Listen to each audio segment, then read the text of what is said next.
کبھی کبھی ساری زندگی جدوجہد میں گزر جاتی ہے، پتہ ہی نہیں چلتا کیا چاہیے، کیوں چاہیے، لیکن ایسے ٹارگٹس اور گولز بنا لیے ہوتے ہیں کہ جو چاہیے اس کے لیے سب کچھ داؤ پہ لگا دیتے ہیں، اپنا آپ، اپنی صحت، اپنے آپ کو بھول کر اور اپنے بنائے ہوئے ٹارگٹس کی طرف دوڑتے چلے جاتے ہیں۔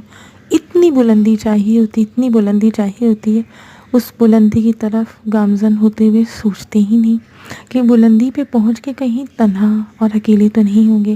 پیچھے مڑ کے دیکھیں گے تو لوگ کہیں دور بستی میں بہت نیچے، بلندی سے تو سب کچھ مختصر اور چھوٹا چھوٹا سا دکھتا ہے نا، لوگ تو بہت نیچے رہ جاتے ہیں یا پیچھے رہ جاتے ہیں۔ تنہا کامیابیوں کا کیا کریں گے؟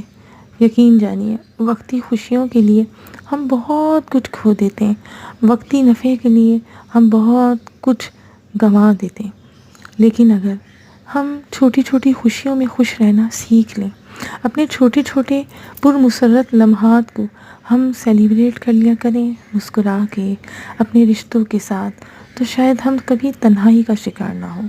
کس نے کہا کہ پیسہ خوشی ہے؟ کس نے کہا کہ پیسہ سب کچھ ہے؟ پیسہ بہت کچھ ہے لیکن سب کچھ نہیں۔ آپ کے پاس جب رشتے ہوتے ہیں، جب آپ کے پاس خلوص ہوتے ہیں، جب آپ کے پاس محبت کرنے والے، احساس کرنے والے لوگ ہوتے ہیں، آپ کبھی تنہا نہیں ہوتے۔ یہ جو تنہائی ہے نا، یہ یقین جانے بہت تکلیف